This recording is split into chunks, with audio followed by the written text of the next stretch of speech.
जय गुरु जी प्यारे संगत जी, जय गुरु जी, शुक्राना गुरु जी, अनंतम अनंतम शुक्राना गुरु जी। गुरु जी के चरणों में कोटि कोटि प्रणाम और सारी संगत जी को जय गुरु जी। संगत जी, इस चैनल के माध्यम से आपको सत्संग सुनाए जाएंगे। गुरु जी की ब्लेसिंग्स लेने के लिए और ऐसे ही प्यारे प्यारे सत्संग सुनने के लिए चैनल को सब्सक्राइब करें और बेल नोटिफिकेशन को भी ऑन कर लें, ताकि जब भी नया सत्संग का वीडियो अपलोड हो तो आपको इसका नोटिफिकेशन आ जाए और आप जल्दी से जाकर गुरु जी के सत्संग को सुन पाएं और उनकी ब्लेसिंग्स ले पाएं। तो चलिए आज का सत्संग हम शुरू करते हैं, जो कि हमें आंटी जी ने भेजा है। तो मैं आपको आज उनका सत्संग सुनाऊंगी संगत जी। उससे पहले हम गुरु जी का मंत्र जाप करेंगे। ओम नमः शिवाय, शिव जी सदा सहाय। ओम नमः शिवाय, गुरु जी सदा सहाय। नमस्ते संगत जी, मैं मीनल कुल्लू से अपना सत्संग शेयर कर रही हूँ। मैं गुरु जी की ब्लेसिंग्स और उनके चमत्कार के बारे में बताना चाहती हूँ। मैं गुरु जी से इसी साल जुड़ी हूँ। मेरे गुरु जी से रिलेटेड मुझे मैसेजेस इंस्टाग्राम पे आ रहे थे। तो गुरुजी के मैसेजेस आते थे तो मैं सोचती थी कि गुरुजी बड़े प्यार से मैसेज भेजते हैं कि फिक्र ना कर बेटी, मैं तेरा प्यो तेरे नाल है, या मेरे जिंदगी से डे टू डे लाइफ से रिलेटेड मैसेज की कंसर्न शो करते थे। तो मैंने सोचा इनको तो मैं जानती हूँ, क्योंकि मैंने गुरुजी को मनाली में, क्योंकि मैं कुल्लू रहती हूँ तो कुल्लू मनाली साथ ही पड़ता है, तो मैं मनाली गई थी कहीं, तो वहां देखा था गुरुजी को, गुरुजी का स्वरूप कोई आंटी जी अपने साथ लाई थी और उन्होंने कहा था कि ये मेरे गुरुजी हैं, साक्षात शिव हैं। तो मेरे को शुगर की प्रॉब्लम थी तो गुरुजी ने ठीक की। तो मैं गुरुजी से तब जुड़ी। मैंने YouTube पे सर्च किया शुक्राना गुरुजी कौन है, क्योंकि मुझे नहीं पता था इन्हें शुक्राना गुरुजी बोलते हैं। मुझे इनका नाम निर्मल भी बाद में पता चला। मैंने सर्च किया इनके बायोग्राफी के बारे में। तो मैंने जब इंस्टाग्राम पे मैसेज देखे थे तो फिर मैंने सोचा कि ये शुक्राना शुक्राना करते हैं सभी, तो मैंने भी शुक्राना लिखना शुरू कर दिया। जब मेरे को यूट्यूब पे सर्च करके मिला कि मैंने सोचा ये शुक्राना गुरुजी कौन है, तो तब यूट्यूब पे सर्च किया, गूगल पे सर्च किया। क्योंकि मेरे पास इनका स्वरूप नहीं था तो मुझे लगा कि इनका स्वरूप ब्लेस करके बड़े मंदिर से ही मिलता है, तो मैं कैसे रखूंगी जब गुरुजी ने कहा मेरा स्वरूप रख, या ब्रेसलेट रख, या पेंडेंट रख। और तब मैंने सोचा कि मैं स्वरूप रख लेती हूँ मैं, क्योंकि यहाँ कोई संगत नहीं मिली मेरे को जहाँ सत्संग हो। एज सच तो कुल्लू में और संगत भी है, पर बहुत दूर दूर है। मुझे कोई किसी संगत आज तक ऐसी संगत नहीं मिली जिन्होंने इनका ब्रेसलेट पहना हो या जिन्होंने इनके बारे में डिस्कस किया हो। तो मैंने सोचा कि मैं कंप्यूटर से डेवलप करवा के इनका फोटो फ्रेम करवा के घर पे रख लेती हूँ। तो मुझे गुरु जी का पीले चोले में गुरु जी का स्वरूप पसंद आया था, तो मैंने वही डेवलप करवाया। मैंने गूगल किया फोटो पीले चोले में, फिर उसको कंप्यूटर पे जाके फोटोग्राफर की शॉप में डेवलप करवाया, फिर फ्रेम करवाया। तो गुरुजी मेरे से बात करते रहते हैं, तो गुरुजी ने बोला था कि इसे इतने पैसे में ही डेवलप करवा ले, तो उसने डेवलप करके दे दिया था। और एक स्वरूप मैंने पॉकेट में रख लिया अपनी पर्स की जेब में।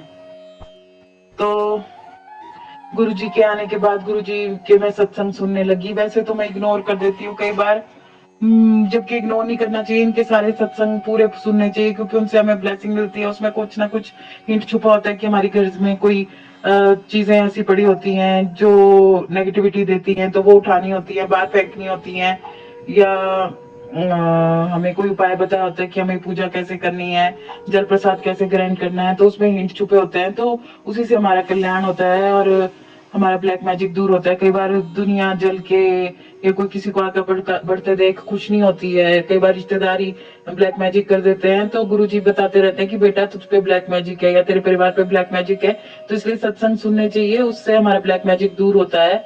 हर सत्संग में छुपी हुई ब्लेसिंग होती है, उसी से चमत्कार होते हैं। तो गुरुजी ने कहा था कि मेरा घर बनवा देंगे, तो ऐसे ही ये बहाना ही लगा हमारे घर में कि हमारा घर भी बनने लग गया। जबकि एस्ट्रोलॉजर बोलते हैं कि बीच में प्रॉब्लम आएगी, बीच में काम रुक सकता है, जबकि गुरु जी की ब्लेसिंग है तो बीच में काम कहाँ रुकेगा। हमारा काम तो जोरों शोरों से चल रहा है, ठीक से चल रहा है, घर आधा बन के तैयार हो गया है। तो गुरु जी की ब्लेसिंग ही ब्लेसिंग है। गुरु जी ने मुझे दवाई भी दिलवाई। जैसे मैं थोड़ा नींद नहीं आती है, परेशान रहती हूँ, उसकी दवाई खाती हूँ, तो गुरु जी कहते हैं कि ये ब्लैक मैजिक का ही असर है। तो मुझे सत्संग भेजा था उन्होंने। तो गुरु जी बोलते तेरी धीरे धीरे सब बीमारियां ठीक कर दूंगा, तू जल प्रसाद ग्रहण किया कर, या ये पूजा कर, ये वाली पूजा कर। तो गुरु जी पहले ही आने वाली ट्रबल से भी बचाते हैं। गुरु जी ने मुझे साक्षात दर्शन भी दिए हैं। गुरु जी मुझे गाड़ी में लिफ्ट दी थी, वो गुरु जी थे साक्षात, क्योंकि उनका रूप भी गुरु जी जैसा था, गंजे से थे, मोटे से थे, और यंग से 40 साल के आदमी बन के मुझे लिफ्ट दी। उनके गाड़ी के डैशबोर्ड में शिव जी की प्रतिमा थी, जो सतगुरु जी के वहां है, और उन्होंने रुद्राक्ष बनाए थे उस प्रतिमा को। तो मुझे तो लगता है कि वो जरूर गुरु जी रहे होंगे, क्योंकि गुरु जी ने कहा था कि मैं तेरे को दर्शन देने आऊंगा, तू पहचान ले, और मैं पहचान गई। कल की बात है कि मैं यहाँ गणेश चतुर्थी भी मनाई जाती है कुल्लू में। मेरी एक धर्म बहन बनी है, वो गणेश की प्रतिमाएं तैयार करती है प्लास्टर ऑफ पेरिस से सांचे में। तो बहुत सारे गणेश तैयार करते हैं, फिर उनको गणेश को देखने में बहुत अच्छा लगता है, बहुत डिवाइन महसूस होता है। इतना सुंदर सुंदर उनका श्रृंगार करते हैं वो, उनको जब कलर करते हैं इतने सुंदर लगते हैं। फिर हमारे जो कुल्लू से भुंतर में गणेश चतुर्थी पे गणेश रखा जाता है, तो मैं वहां हर साल जाती हूँ। तो मैं कई बार गणेश जी के लिए मोदक भी तैयार कर देती हूँ, उकड़ीचे मोदक जो महाराष्ट्र में तैयार होते हैं। तो मैं वो हर साल तैयार करती थी, पर फिर भी मुझे लगता था कि गणेश जी मुझे ब्लेसिंग नहीं देते, मेरी लाइफ वैसी की वैसी ही है। तो मैं गणेश जी से नाराज हो जाती थी कि गणेश जी आप मेरी सुन रही ने, आप मेरी लाइफ में आ नहीं रहे, या तो मेरा बच्चा बन के आ जाओ, मेरे को ऐसी ब्लेसिंग दो कि मेरा बच्चा हो, मेरा बेटा हो। क्योंकि पिछली शादी में मैंने बहुत दुख झेले थे, मेरा बच्चा तक मर गया। तो मैं गणपति को अपने बच्चे की तरह सोचती थी। तो मैं गणेश से नाराज हो जाती थी कि नहीं, इस साल मैं आपको मोदक नहीं खिलाऊंगी, आप मेरी लाइफ में कुछ भी नहीं कर रहे।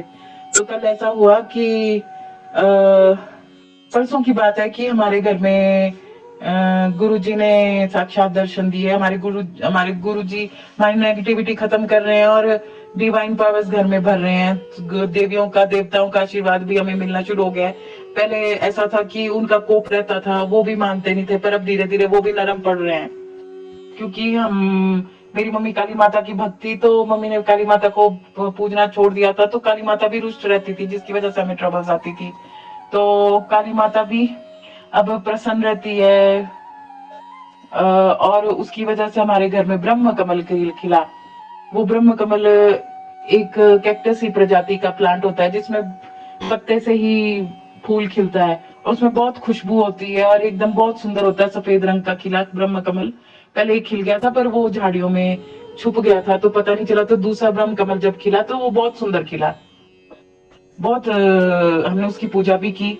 फिर गणेश चतुर्थी के दिन खिला, तो मुझे लगा कि अब तो इस बार गणेश जी भी साक्षात दर्शन दे रहे हैं ब्रह्म कमल के रूप में, तो मैं गणेश जी के लिए मोदक जरूर बनाऊंगी, उकड़ीचे मोदक। इस बार मैं कुछ और नहीं चढ़ाऊंगी, उनको उकड़ीचे मोदक ही खिलाऊंगी। तो फिर मम्मी आजकल मुझे जिम भेज रहे हैं, मैंने जिम ज्वाइन किया है। तो पर प्रेशर ये था कि मैं जिम जा रही थी, फिर भी वेट कम नहीं हो रहा था, तो मैं कुछ ज्यादा ही चलने लग गई। तो उसकी वजह से मेरे को बहुत थकान हुई, बहुत जैसे प्रेशर फील होता है, जैसे मैं लेटी रहती हूँ, मेरे से कुछ नहीं हो पाता, क्योंकि लाइफ में रुकावट है ब्लैक मैजिक की वजह से। बहुत सारे लोग मिलके ब्लैक मैजिक करते रहते हैं मुझे, तो जो भी सोचती हूँ वो उल्टा पड़ जाता है। तो लोग जल के करते हैं ना, कोई एक दूसरे को खुशी देख के राजी नहीं। तो मैंने सोचा कि मैं मोदक बनाती हूँ। तो कल फिर मैंने जैसे तैसे गिरते पड़ते धूप में जाके नारियल खरीदा। पहले तो नारियल ही नहीं मिल रहा था कुल्लू में। हम कहीं और रहते हैं, कुल्लू से 3 किलोमीटर उरे रहते हैं, तो वहाँ दुकानें कम है, लोगों ने नारियल रखे भी हैं। तो एक दुकान बंद थी, फिर मैं दूसरी दुकान में आई, तो उन्होंने कहा कि हमारे पास भी नारियल नहीं है। तो मैंने सोचा कि अब मैं क्या करूं, अब मैं मोदक नहीं बनाऊंगी, क्योंकि नारियल ही नहीं मिल रहा। मेरा दिल टूट सा गया। तो मैंने कहा चलो मैं मिठाई खरीद लेती हूँ। तो वहाँ पंजीरी लड्डू मिल रहे थे, तो मम्मी ने कहा नहीं अच्छे नहीं होते, ये बचे हुए मटेरियल से बना देते हैं फैक्ट्री में। तो फिर मम्मी ने लेने नहीं दिए। मम्मी ने भी जिद की कि तू जैसे तैसे नारियल टूट के उखड़ीचे मोदक ही बना। तो फिर मैं आगे जैसे एक दुकान में गई, तो वो तो छोटी सी सब्जी की दुकान थी, अम्मा से पहले भी सब्जी लेते थे, पहले हम वही रहते थे। तो मेरे को एक 50 रुपए का नारियल बड़ा सा मिल गया, और जाते जाते मेरे को येलो तितली ने भी दर्शन दिए थे, पत्तों पे बैठी थी। तो मुझे ऐसा लगा जैसे साक्षात गुरुजी मेरे से ही बात कर रहे हैं, जैसे वो बोल रहे हैं कि आज मेरा काम सफल हो जाएगा और मैं टाइमली उखड़ीचे मोदक बना के पंडाल में पहुंच जाऊंगी और चढ़ा दूंगी। तो संगत जी ऐसा ही हुआ। मैंने जल्दी जल्दी उसकी फीलिंग बनाई, और मैंने जानबूझ के छुआरे और बादाम नहीं डाले। मैंने सोचा, और मोदक की रेसिपी में ड्राई फ्रूट्स नहीं डाले होते, तो चलो 2 ड्राई फ्रूट्स डाल रही हूँ तो अच्छी बात है। मैंने काजू और किशमिश डाल दी, और क्योंकि मैं सोची थी कि मैं लेट ना हो जाऊं, तो इसलिए मैं जल्दी जल्दी काम कर रही थी। तो मैंने, क्योंकि उसका लंबा चौड़ा काम होता है, पहले फिलिंग बनाओ, फिर उसकी कवरिंग के लिए आटे, चावल के आटे को पकाओ, फिर उसकी कलियां बनाओ, फूल बनाओ, फिर उसको भरो, फिर उसको बंद करो, तो वो मोमो की तरह तैयार हो जाते हैं, प्याज की तरह। आपने देखे होंगे उखड़ीचे मोदक, आपको गूगल करनी चाहिए कि उखड़ीचे मोदक होते क्या है। वो गणेश चतुर्थी पे महाराष्ट्र में, बॉम्बे में स्पेशल चढ़ाए जाते हैं। तो मैंने उखड़ीचे मोदक बनाए, तो बहुत अच्छे बने, मम्मी ने भी खाए।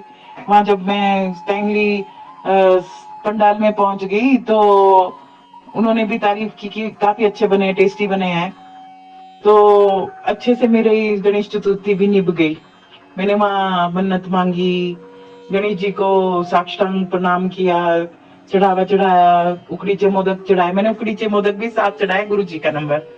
मैंने कहा गुरु जी का नंबर है तो 7 मोदक चढ़ाए। बाकी घर ले आई, कुछ घर पे थे। तो बने भी 16 मोदक थे, क्योंकि चावल का आटा कम था, तो 16 ही मोदक बने। तो गुरु जी का नंबर 7, तो उसमें भी 7 था। तो गुरु जी ने ये काम भी निभा दिया अच्छे से, उखड़ीचे मोदक तैयार हो गए मेरे। फिर मैं जिस डॉक्टर से दवाई ले रही थी अपने ब्रेन के लिए, कि मुझे ब्रेन शांत हो जाए, थोड़ा मेरे को नींद आने लग जाए, मेरी दवाई छूट जाए, तो उन्होंने सजेस्ट किया कि मुझे लगता है कि आपको थायराइड है या शुगर है, आप टेस्ट करवा लो। उनको, वो तो इतने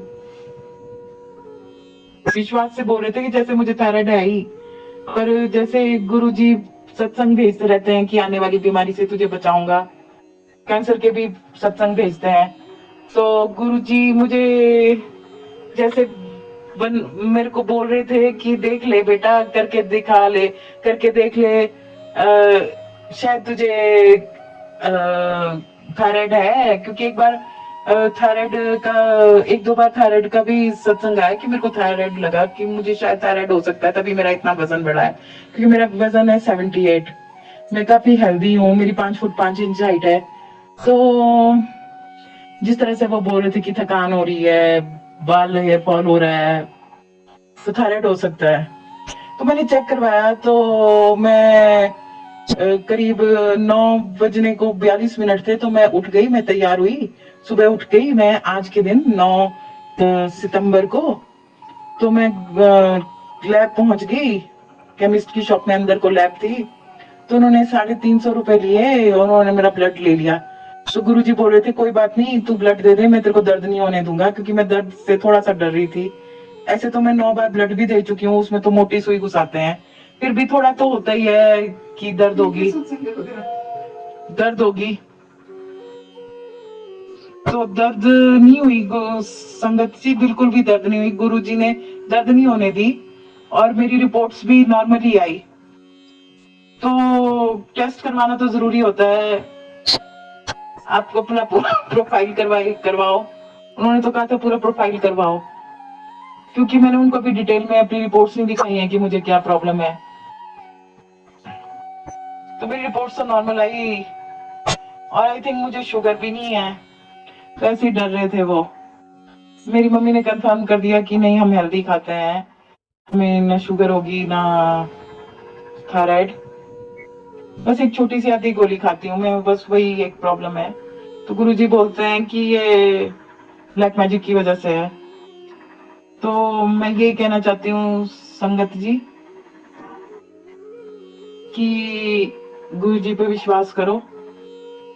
गुरु जी आपका सारा ब्लैक मैजिक काटते हैं, आपकी घर की हालत ठीक करते हैं, आपके हालात ठीक करते हैं, आपके दिन बदलते हैं, आपको आशीर्वाद देते हैं, आपको घर देते हैं, गाड़ी देते हैं, पैसा देते हैं, बरकत देते हैं, खुशियां देते हैं, आपका ब्लैक मैजिक काटते हैं, आपके कर्म काटते हैं, पिछले जन्मों के सारे कर्म काट देते हैं। तो मैं गुरु जी का मंत्र से सत्संग को विराम दूंगी। ओम नमः शिवाय। शिव जी सदा सहाय। ओम नमः शिवाय। गुरु जी सदा सहाय। नमस्ते संगत जी।